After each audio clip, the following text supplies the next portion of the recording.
Looking for a place to speak your truth? This podcast is on an endless pursuit to build through entrepreneurship, empowerment, and creativity. Through thought-provoking content and a fearlessness to dive into untouched topics with an undeniable dedication to highlighting others who are often overlooked. This is Deep Conversations. Stay tuned for Deep Conversation Podcast.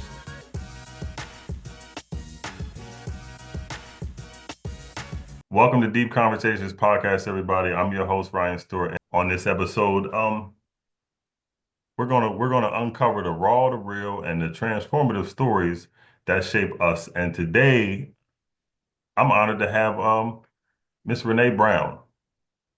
Thank And you. You're a visionary leader, you're a mentor, and a change maker. So we're just gonna jump right into it. I want to ask you what inspired you to pursue your current path.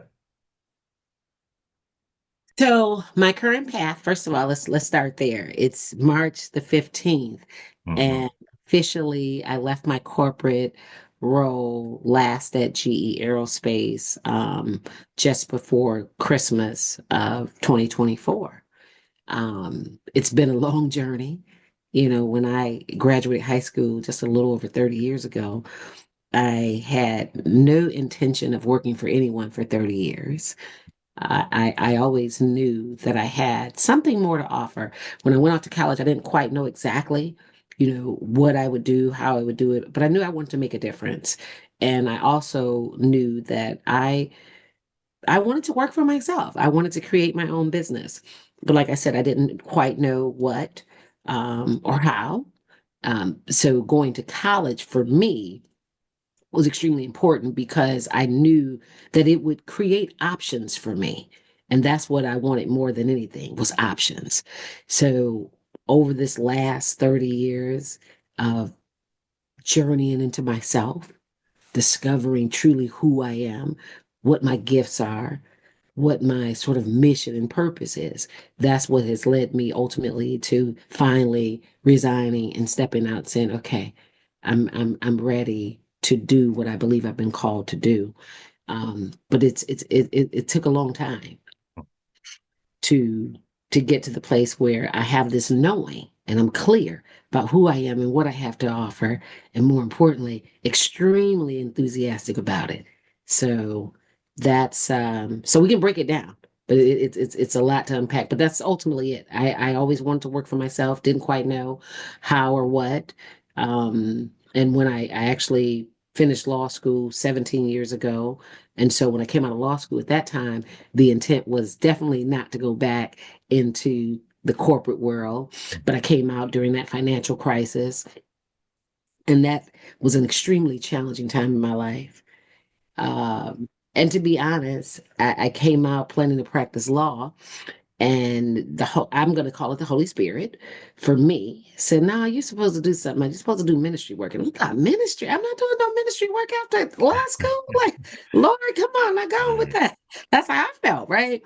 And ultimately, God would have God's way with me.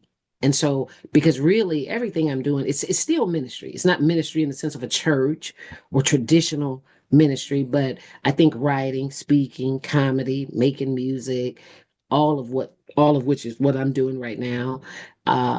It's a form of ministry, Mm-hmm. you know, and so that's what I'm doing, and I'm excited, and yeah, I've been well prepared to get to this place and space now to show up authentically. So, what would you say have been some pivotal moments that shaped your journey?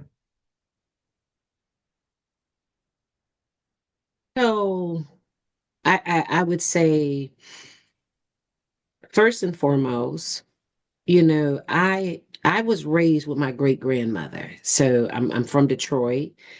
My mother was 15 when she had me, and And 6 months after, so all of this, yeah, this is, I guess, the stuff I'm not even used to talking about myself in this way, right? But this is what shaped it, I guess. First of all, so let me back up. I think I was born to fight. I was born a warrior. That real talk. I think so. And then the circumstances under which I was born, right? So my mom is 15 years old. Her mother has passed away 3 years before I'm born. That's how I would ultimately end up in my great grandmother's care because 6 months after I was born, I suffered a third-degree burn to the left side of my face. And that's what placed me in great grandmother's custody. And so great grandmother was 67 when I was 6 months old. And so this would become my mom.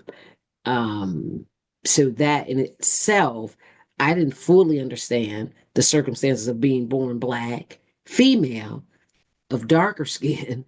Okay, all of that. I was born into labels and limits, I would say. I didn't quite know that.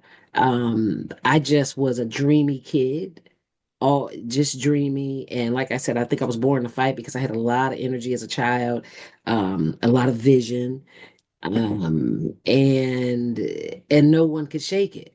So that to me, I guess, set the stage. Even the scar on my face.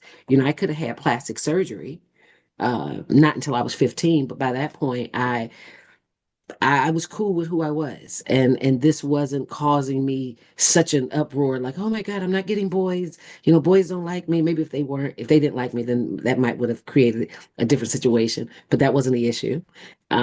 So but having that scar as a child, I had to learn to be comfortable with myself real early.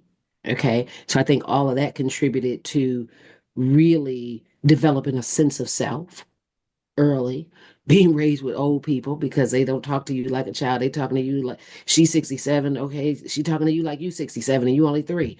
You know, that Yeah. kind so I think all of that sort of set the stage. I can tell you in 1983, I was 8 years old.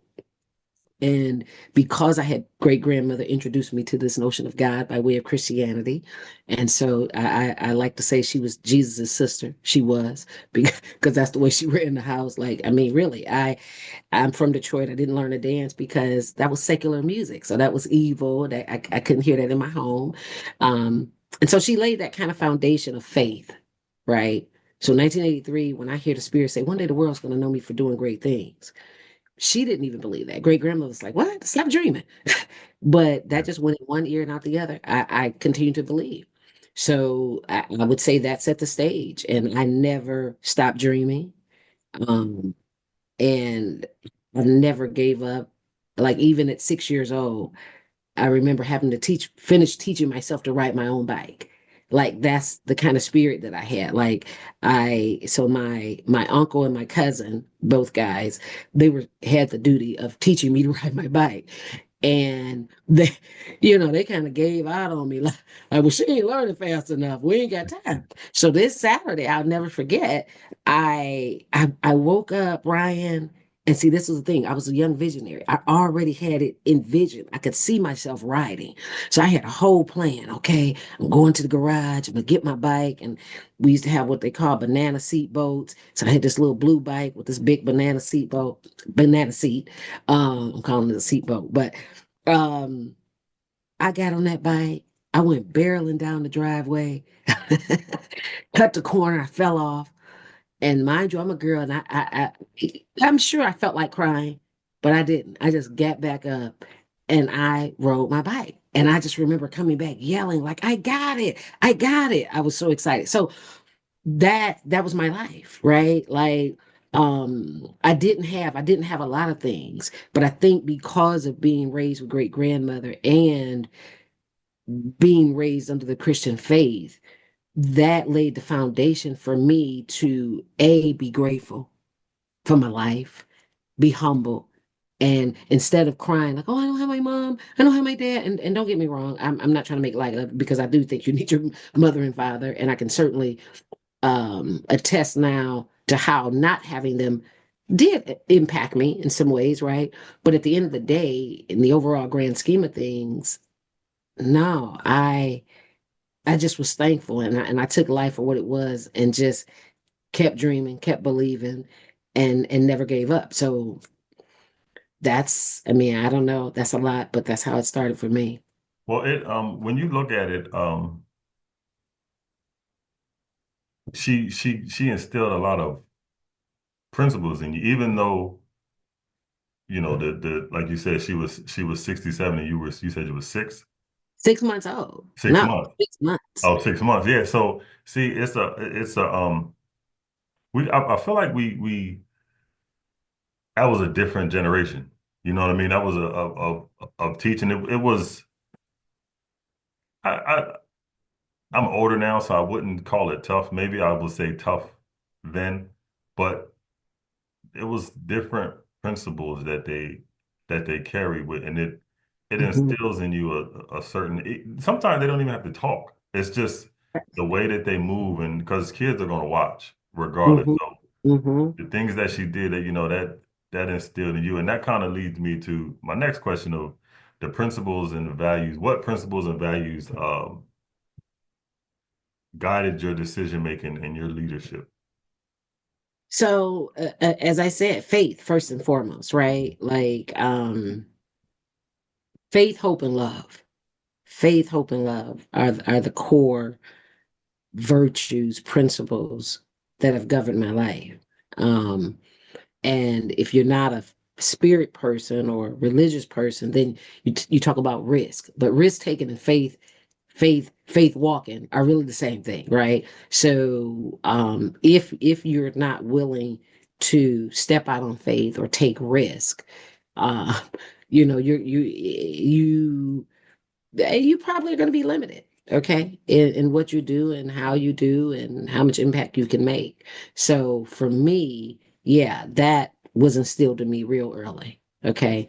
L- Serve God, please God, and to serve God and to please God is also to serve God's people, and not so much as being a people pleaser, but caring about how you treat people, caring about how you show up. Okay, so I grew up at a time where, in addition to that, it was family and community. You got a responsibility, taking for serious your home responsibilities. Like if you got to clean the kitchen, sometimes you go and just wash the dishes. They're like, well, hey, did you clean the table off? Did you clean off the stove? Did you? I mean, wait a minute, you didn't do everything. You're like, oh, okay. So that kind of care for oneself, for your home, for your family, knowing that you're representing not just you representing your family, you representing your community. That's pride, right? And that's not pride, egotistical pride. That's pride in having, again, that's like having purpose, right? That I know that what I do, like you said, children are looking. But to be truthful, all of us are looking. So how you move, how you show up, people are looking at you, And so that was instilled in me early, to show up and show up well, care about how you're showing up, being reliable, being dependable, being honest, being authentic, like that kind of thing was drilled in. My great grandmother, she only had an eighth grade education. Um, but she read a lot, and the words that she did have, she spoke them well, and she instilled that in us. I don't care how many words you speak clear, speak correctly, and correctly meaning not about talking white, but correct so that someone understands what you're saying, so they don't have to say, well, you said this, but did you mean that? Yeah, So she, yeah, say what you mean what you say, take your time, yeah. okay. Yeah. So that's the way I was raised, and I took that to heart. Like that's the way I lived. I mean, I've been working since I was 11. Um and I never felt like the job represented me. Like I can remember as a teenager, one of my friends, we were working, so I was working for Wendy's at the time. And I believe this person was somebody I worked with. And so we were, I don't know, 16 or 17. And some young ladies had come through the drive through, and they probably were like 21, maybe 22, 23, and they had a car. And so she was kind of comparing us to them, like, oh my God, like, I'm tired of working here. We don't have a car. And I remember saying, like, why are you comparing yourself? Like, first of all, we're still in high school. I mean, we're doing what we're doing right now. They're older than us. Like, it's no comparison. It's be thankful for who you are, where you are, and we'll have our time. And that came from my upbringing. So that kind of groundedness is what kept me, I guess, not that I didn't sometimes feel a need to compare or to people please, but having been brought up in a manner to value principles, virtues, your own convictions, that kept me from getting distressed, developing anxiety and depression about, I don't have, you have, I'm not here. So that's what kept me from that. And ultimately, that it's those principles, values that have carried me.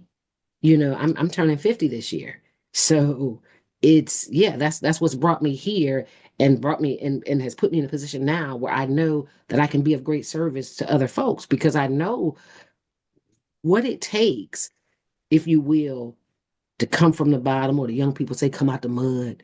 And you got to come out the mud with something, not just money. Like Yeah. that's the thing. Yeah. Like you got to come out the mud with some character. Okay. Yeah. That's what I'm convinced of. Your currency don't matter if you don't have character. Mm. That's true. Now I was reading as I was going through some of your stuff, and as you're talking now, you have you have a saying about, being a beast. Mhm. So talk to me about that, and what does that mean to you? So being a beast, so I call myself the acronym queen. Like I got acronym. I'm Yeah. always coming from acronym. And so in trying to convey character, it's a word people know but don't really know, but trying to get others to really appreciate character and what it is. That's where the beast acronym and this beast mindset came from.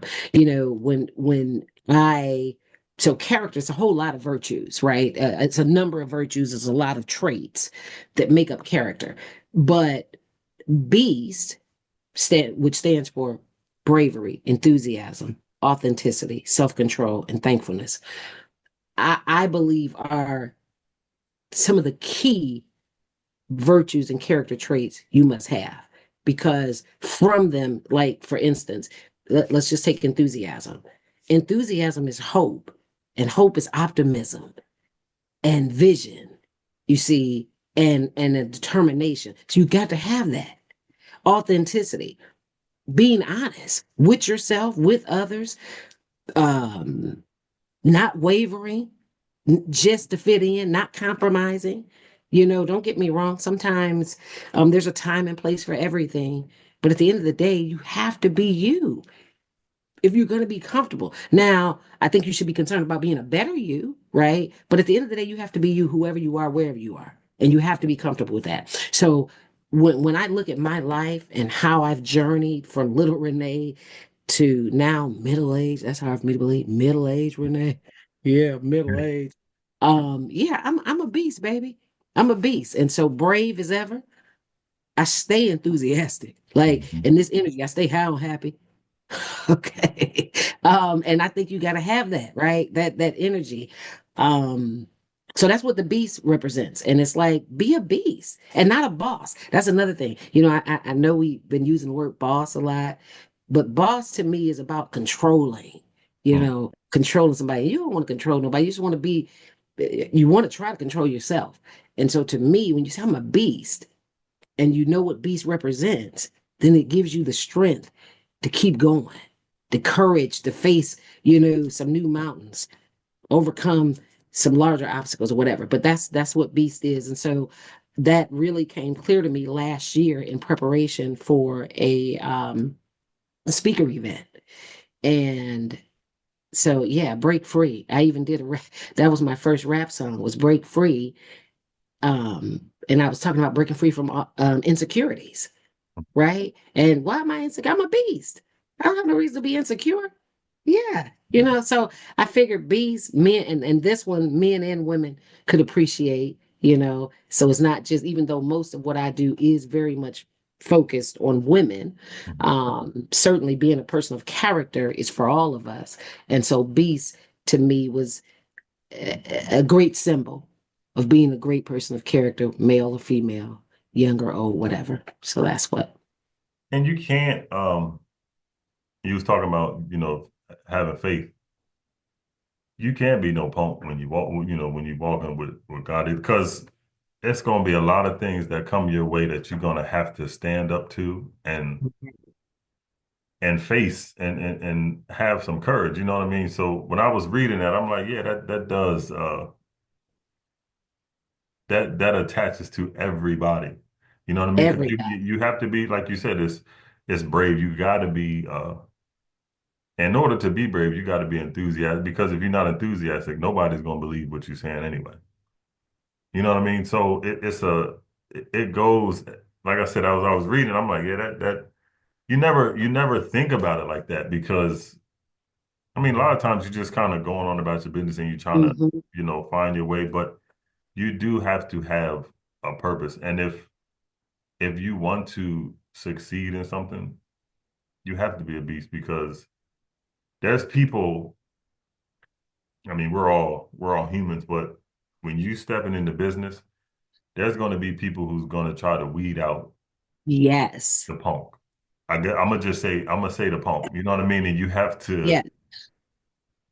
you got to be there, and you got to stand up to that kind of stuff, and be You confident. gotta be a beast. Yeah, You gotta be a beast. You yeah, gotta be yeah. brave, and that's why I love it because it's like, yeah, even myself, my newest song that I have out, it's and it will drop in actually by next Saturday the 22nd. It's called Beast Mac. And so Beast I've already given you what B stands for. And Mac, what I'm saying is the twin engine that fuels the beast. What is that? Mission and character. That's it. So you operating with mission and character. You're unstoppable. If you really get that in your heart and mind, nothing can shake you. Nothing. I don't care what happens. I don't care what obstacles you face, what your circumstances are. You won't give up when you unequivocally clear about who you are, what you stand for. Yeah, and you You have see, to I get excited. it sounds crazy when you say it this way, but you have to be I've jumped out on faith with this I would say my purpose in doing this.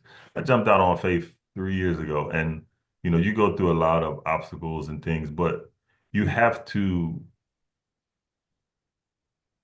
I'm gonna just say, be willing to. You got to be willing to die for something that you believe in, and not die, saying, but you have to be willing to exhaust yourself to the maximum, just all of it to get to where you're going to go. Because, like I said, if you're not being a beast, then they're gonna chew you up. You ain't gonna make it through the whole thing. I would add, I mean, I know you're trying to say, oh, well, maybe you don't have to die, but Dr. King said, if you haven't found something you're willing to die for, you're not fit to live. And real Hmm. talk, I subscribe to that. At Yep. the end of the day, you know, like your convictions Mm. need to be just to that degree. Like you believe in what you're doing, why you're doing it, and you're willing to die for it. Yep. And that's where I am. Like I know who I am now. I know what my purpose is. Like I'm born to, I call it my e-power, to encourage, to enlighten, to entertain, and empower. That's who I am. I know it now. It's no stopping it. So anything that's trying to get in my way, I'm gonna move you. So I mean, you Yeah. understand? Like that's that. And so if you say, "Well, I'm a woman, I'm black, I'm bald," all these are reasons why I can't go forward. Then we're gonna brawl. Now, don't get me wrong. We're not talking about literally, but at the end of the day, yeah. You have to, I think, find your convictions for which you're willing to die for. Yeah. Uh, I don't think that's too extreme. And it there's a different kind of peace when you figure out who you are. You know what I mean? You kind of everything kind of almost slows down. You know what I mean? And it's a different you see a lot of things a whole lot different. Now, I do want to ask you, how have you seen your industry evolve, and where do you see it heading? So now, in terms of industry, if you're talking about moving into the speaker, because There you go. Yep. so what I'm into, okay, so I do motivational public speaking. I do comedy, and let me say this, comedy comedians, may say, "Well, I just want to make you laugh." Well, Renee wants to make you laugh, but I want to make you think, right? Like, so the things that I'm being funny about, or the jokes that I'm sharing, are really real life things, right? That sometimes you need to just play back to somebody. Did you really say that? Like, think Yeah. about what you're saying, okay? So again, everything I do is with a purpose. Um, and so the industry and even music, right? Like, well, am I a rapper? Well, I don't know. I'm a storyteller. I don't sing, so I don't have a choice but to kind of speak it out. All right. So where are these industries going? Well, first of all, uh, each of these platforms are really in the education realm. Now you calling it speaking, calling it comedy, calling it music, but it still comes back to sort of education, information, ministry. So they ain't going nowhere. Why? Because they are essential for any other profession that evolves, right? So to me, what I'm doing falls in, if you had one word, I'd say teacher, right? So teachers, educators are never going anywhere. They're always going to be needed because that's the foundation. And that's what I realize now, how important I and people like me really are. And especially in the times we're in right now, like people really need, they Comedy, need well, they need laughter. comedy, but they need inspiration, they need encouragement, they need motivation, they need transformation. And so I think then speaking, comedy, music is going to continue to be a blossoming, or will continue to be blossoming industries, because again, they really are the industries that help to educate, help to rebuild, help to restore, help to refresh. So the opportunities will be endless. And I think the more creative you are, um, the more opportunities you'll have. So I'm excited. I never would have thought, because to be honest, I was told to go down this path after I came out of law school. And I was like, no, like I said, I couldn't see it. I didn't see the value. And to be honest, Ryan, yeah, I probably thought I couldn't see any money. Now the difference is, while money is something that we all need, but what's first for me is making a difference, making an impact, being of service, solving problems, and adding value. And when you do all that, undoubtedly you'll get money. But that's my focus. So I'm excited. And as a Black woman, let me say this, especially from the comedic standpoint, because comedy, if you know, particularly if you deal with things a little bit more substantive, whether it's politics, religion, or whatever, that's done mostly by the male comics, Black, white, or otherwise. Yeah. Don't have a whole lot of women per se in that space. So I feel very enthusiastic about the fact that I think the space is wide open. And it's a perfect time for me, and I believe I've been prepared for this time. So I'm excited. So who, as I'm listening to you, who were some of your mentors? And then how how do you aim to mentor others? So most of my mentors, if you will, are not famous people per se. They were my teachers from middle school, who, believe it or not, are still friends, right? I was raised with old people, so I got a love for people, this, Yeah. young people, old people, like, yeah. Yeah. So my mentors, really teachers from middle school, college professors, who have always believed in me and supported me.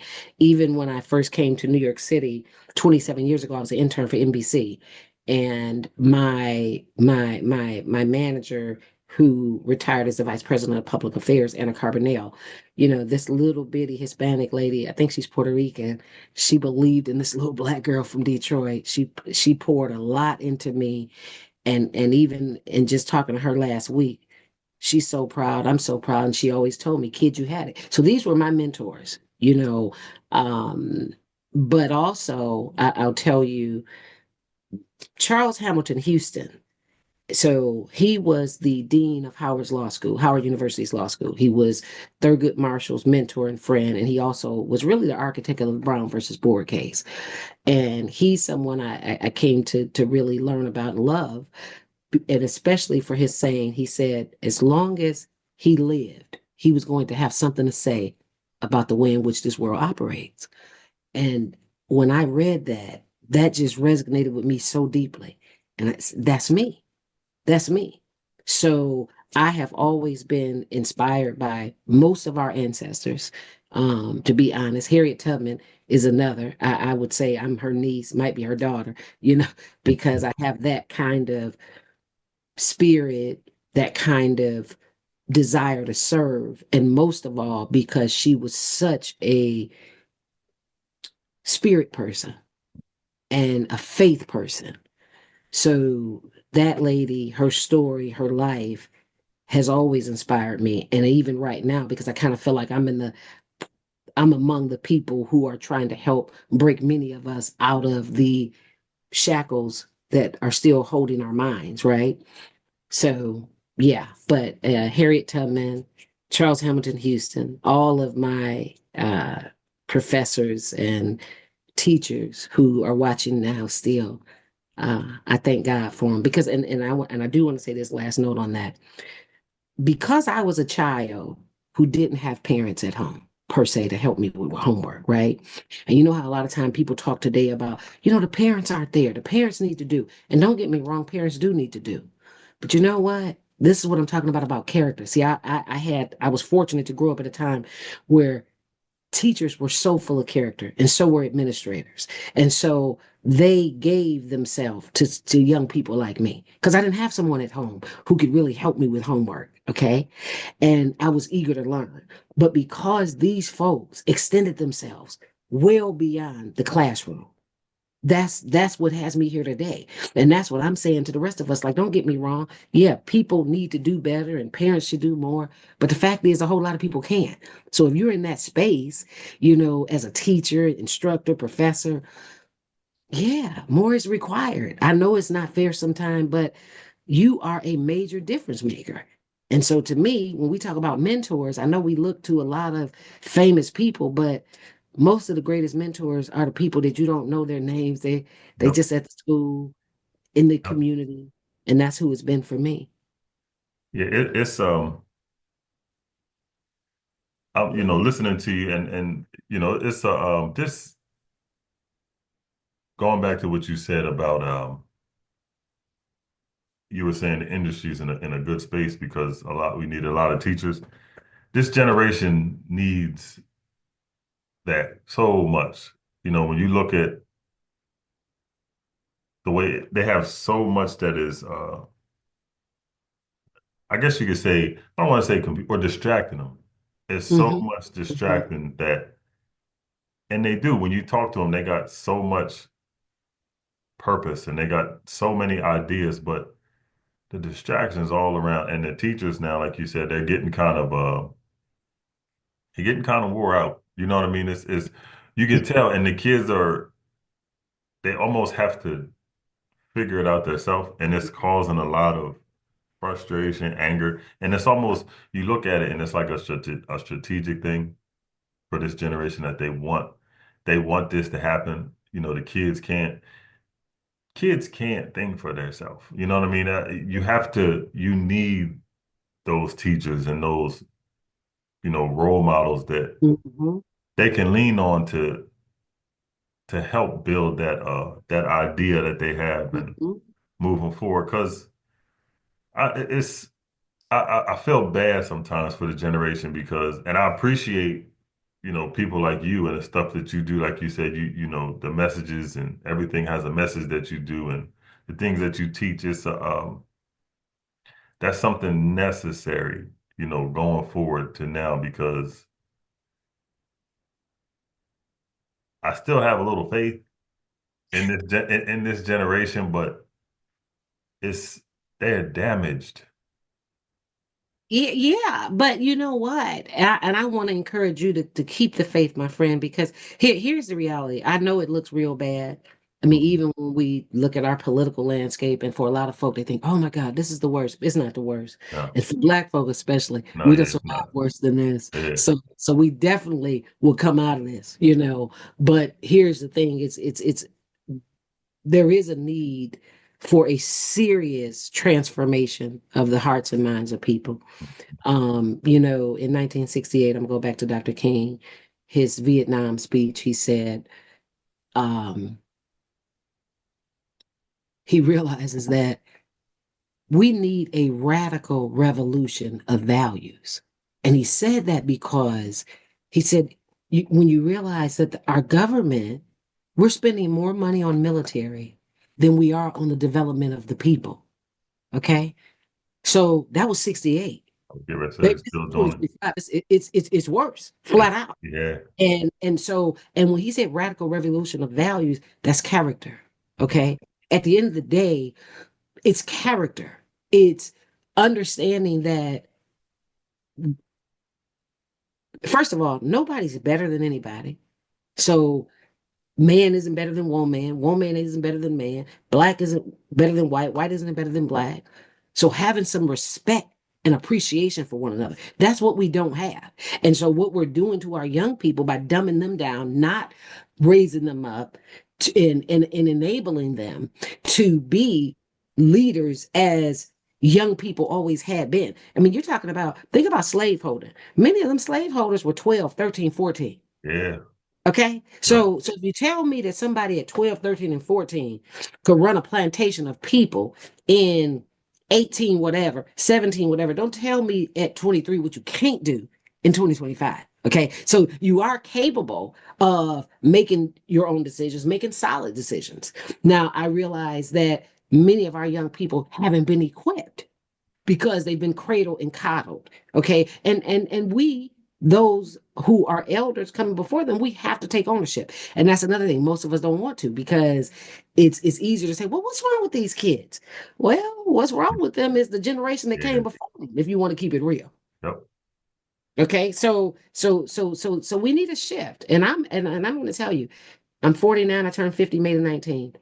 Um, I look forward to living another 50 years, but for sure another 49. So that being said, I, I'm excited, and it's no way. See, if I lose the faith now, then I don't have anything to live for. So no matter how bad, challenging, or dark things might appear to be today, I'm encouraged first and foremost because God is faithful. There is a God, not necessarily a man God, a woman God, but there is a creator that is here, that's in us. So for that, I have faith. For that, I'm encouraged. More importantly, that creator is in me and has given me a clear vision about how I'm to carry out this next half of my life, this next season, whether it's the next 30 years, next 40, next 50, whatever. So I'm excited. And to meet you and to know that it's people like you out here that are taking their time trying to do their part to help encourage, enlighten, entertain, and empower. So no, I'm excited. I'm excited, Ryan. And I thank God for the likes of you. I mean that from the bottom of my heart because your presence here, your platform is clearly an indication that progress is still happening. So, and I think that's what we just have to learn to look a little bit more. It's easy to see everything that's wrong, but if we just look and see all the things that are happening right, that should encourage us and say, okay, all right, we can do more. We can go higher. yeah. Yeah, yeah. I appreciate that. Now I'm gonna get a little deep with you with this question because Uh-uh. listening to you what you was just saying. Now I'm gonna ask you, if you could walk with little Renee and have a conversation with her, what would you say to her? about what her life would be like.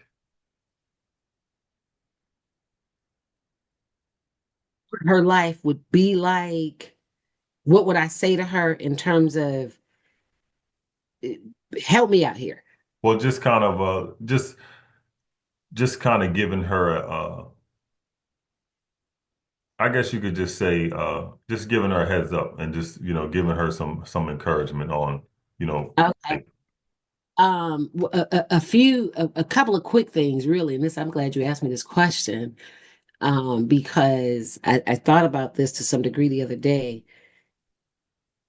And one of the things I would say, don't worry about what other people think for real. mm, mm, Do not I mean, like, because here's the thing, a lot of times we do, like, even as a young person, I was pretty strong in myself. But at the same time, I think this is where me not having my mother and father, um, I was definitely a pleaser and I wanted to fit in. And I wanted to have friends and I wanted, everybody to like me. That's not it. Don't get me. I mean, that yeah, ain't it. Don't yeah, do that. That'll send you spiraling down holes that you don't need to go. Like, mm, that's not the mission. I mean, now here's the thing. Know that you are enough. You got everything you need. It's inside you. And when things get shaky, and I did most of this, but I can say it now unequivocally, look within, look to the hills. Don't look to the right and left. yep, Don't do it. Don't do it. And don't be frustrated when you do look to someone and they don't show up, for they know not. I don't care who it is, your mother, your grandmother, your friend, the teacher, for they know not. If they didn't show up for you, they didn't know how to. Don't be mad about it. Keep going. Keep going. Just keep going. And see, that's Harriet Tubman too. Keep going. yep. And that's Renee. Keep the faith and keep going. Keep the faith and keep going. And one other thing I would say, yeah, reach out for help a little bit more. The younger me, I think I got that, but I know unequivocally. Reach out for help and don't stop simply because somebody let you down, or two or 10 somebody's let you down. See, that's another thing. What happens to us, well, I did used to do that, but Ryan didn't do what he said, and Raven didn't do what she said, and Johnny didn't do, so I ain't doing this no more. No, don't do that. That so what? They didn't do it. Keep going. Keep going. Don't let nothing shake your fabric. You know that help comes from the Lord and the Lord works through people. So it don't matter if you had 1,000 people that didn't do you right. Keep going, because 1,001 is coming. Yep. That part. Okay. So yeah, that's what I would say. Don't worry about the fact that everybody don't agree with you. And to be honest, that was me. What I will say, I struggled a little bit though, I think, because the younger me, I struggled more with my emotions. So even though I could get over people not supporting me, it still would bother me, Yep. you know, and I would maybe worry about it in my private time. And that's what I would say, nah, nah. I can tell you that now. Don't do that. Let it go. But stress really does kill. And Yeah. I remember, listening to stuff you saying, I was thinking about what my grandmother used to always tell me. She always said, can't, she always said, you can't change nobody. You always trying to change somebody to how you want them to feel or something like that. She said, they're going to change you before you change them. I didn't really understand it at first. I never understood it, being younger, but as I got older, I'm be 41 this year, and I'm saying to myself, I'm like, now it makes a lot of sense. Mhm. All the stuff that I went through in my life, it's like you being concerned about, like you said, people supporting or something like that. It's like that's going to change you worrying about it more than it's going to change them. So again, like you said, just keep going. Don't even don't worry That about it. Let me tell you one other story. This is heavy. And this lady, literally, my friend, she just called me right before I got on your podcast. She said she called me to say, I just want you to know I see you. I'm so proud of you. I just everything you're doing. I'm just so proud and so moved. Now, mind you, I just met the sister in 2018. Okay. So what is that? About 7 years ago? Um, and it was at that time that I just started doing comedy. So how I started doing comedy was a colleague at the time said, "You know, your stories are great and you funny. Have you ever thought about doing comedy?" No, I hadn't thought about doing comedy. And I said, "Oh, okay, comedy." I said, "Well, let's do it." So that was a Thursday. Went to the comedy spot on that Tuesday. Will never forget the first day I got on stage. People say, "Oh my God, lady, you got it. You're a natural." And the seasoned comics say, "But you're gonna have to get faster with your punchlines." And I remember thinking, I ain't gonna do that. I can't see it. I don't know. So from there, it was slow walking. And I remember this lady, this sister friend, this I had done my first 15 minute, 20-minute comedic set up in Detroit. So this was 3 years ago. And Ryan, I will never forget. I sent her the video and she was like, "Oh, this is not funny." She was like, "No, this is not funny. I don't know what you're doing." I mean, like it was so she and here's what was crazy about it to me because you can hear laughter from the very beginning. So this is when I really knew I had matured spiritually. Ryan, because your flesh would have. So Rita, I talk about Rita, and I don't mean to mix too many things, but I'm gonna bring it all back together. So Rita is my alter ego, which I think is in all of us. I had to give her a name because she crazy. Like she probably want to talk right now. She's crazy. Uh, Rita, be quiet. But Rita, when girlfriend said it wasn't funny, I mean she went hard on me. Now Rita probably wanted to start cussing, but Renee said, "Oh, okay." I said, "Okay." I said, "Thank you." I'm not joking. I was so at peace because and I had went back, looked at the video myself. I said, "No, no, she way wrong." And I didn't think no more about it. When I say no more, no more. And I kept going. Listen, and this is no joke.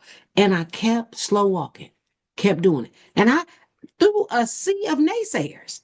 I didn't have a whole bunch of people like, "Oh, Renee, you're so funny." I had more haters. I'm not joking. Like, if I had really stopped to care, I would not be here right now talking to you. Like I'm trying to tell you. So that's why I know, no, baby, you don't. I have a saying that says it's not necessary that you believe what you see, only that you see what you believe. Mm. You see?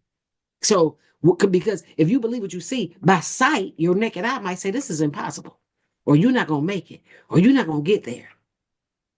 But your heart might say, "No, I see it." Yes, you will. That's all you got to hold on to.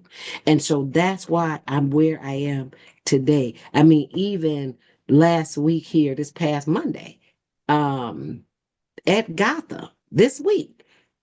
This is your Gotham and Cellar. These are New York's premier stages. And oh my God, I did it. I've done it. I'm doing it. And now I got it now. What it really take. Okay, I got this. And ain't no stopping me. And I'm like Muhammad Ali, like the champ is here. Holla at your girl. And now mind you, for real. And when Muhammad was saying, when he was saying he was the champ, he wasn't really the champ. You understand? Like, but he saw it in here and in here. And he believed it and he blocked all the noise out. He didn't care what. Every time he said it, people like, "He ain't the champ. He ain't care what you talking about." That's what you got to do. That's where you got to go. That's the way it got to be. But it has to be authentic, not made up. Yep. So yeah, that's And I, me. I got one more question for you, but you know, listening to what you was just saying, I had somebody on this journey tell me kind of in the same thing with you. I interviewed Tommy Davidson. That was the first like live Okay. Okay. live one that I did, and I was when I say I was nervous, and it wasn't. I've never really been like starstruck, and I wasn't, but it was just for me. It was putting on a good show the first time for me. You know what I mean? And I felt like I wasn't at my best. You know what I mean? But still did an interview or whatever. But I had somebody random. I first, that's the only time I ever seen him. Okay. He walked up to me after and he said, he was like, "You was nervous, huh?" I said, "Yeah." And he was like, uh, he said, "You got to understand." He was like, "Your vision is your vision." He was like, "A lot of people ain't gonna understand it." He was like, Hmm. "It's gonna take them longer to catch up to your vision because they don't see it." He said, again, like you said, he said, "You just got to keep going and it's gonna work out for you." And it was weird. Like that just never seen him no more ever in my life. And I'm like, that was like a different kind of peace. You know what I mean? It was Right. like, Right. okay, I'm like, yeah, I guess I guess you right. But this last question, do you have any social media, for the when I put this out on YouTube, you have any social media and everything that people can reach you on? Yeah. So Instagram, TikTok, YouTube, Facebook, LinkedIn, and I'm Renee, I think Renee L. Brown 1 or Renee L. Brown is Instagram, Facebook, LinkedIn. Renee L. Brown 57 is TikTok. Yeah, and so YouTube. But Renee L. Brown, and my website is reneelbrown.com. Okay. And I'm gonna put all that in the description when I edit the video. Okay. And I usually put a preview out to let everybody know it's it's coming. So I'll tag you and all of that on social media as well. Okay. But last question, and again, I appreciate you for being on this podcast. It's just you got a warm spirit, and I appreciate it. But Oh, thank you. what have you learned about yourself mentally and spiritually throughout this whole process? I'm a beast, baby. I'm a beast. I'm a beast. Like, what I've learned, like really, and a beast, remember again, it's all about my character. That's where my power comes from.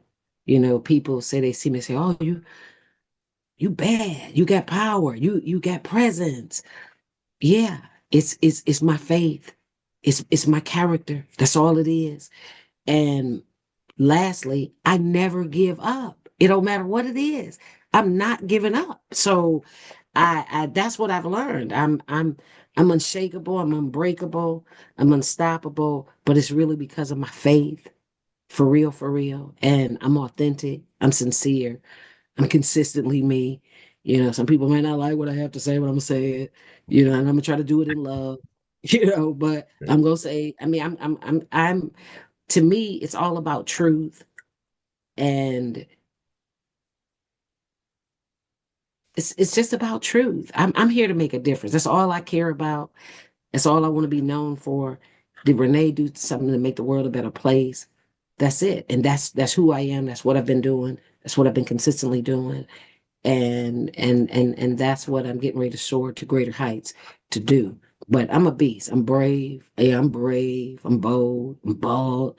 You know, they just go together. And I love this unseen God. So therefore I love people. And my love for people makes it real easy for me to connect to most anybody authentically. And that's why I just think everything is about just be you. Be you. I'm genuinely me. Like you see, like I said, the scar on my face. I could have had surgery. I could have surgery now. No, I'm cool. I'm cool with me. My hair. I don't have a hair. I don't have alopecia. I am a breast cancer survivor. It has nothing to do with my hair. I never had chemotherapy. It's just I had locks. My hair was thinning. My hair was growing back, but I just couldn't deal with the thinning the edges and dyeing it and doing a whole bunch of stuff trying to get it to come in. So I just said, and plus, let me just keep it real. I started having a couple gray hairs. Gray is so freaking scantless, it don't care nothing about dye. So that's why I really Yeah, started wearing this bald head, trying to cut the gray off, right? Like that's really the truth. yeah. So and I'm just cool with being me. And that's what I've learned. Like when you start to love you, I think, yeah, that's it. When you really come to love you, you're gonna lift so high because that's where it starts with you. Love you, you can love others, you can love this life, you can go high. That's it. That's what I've learned.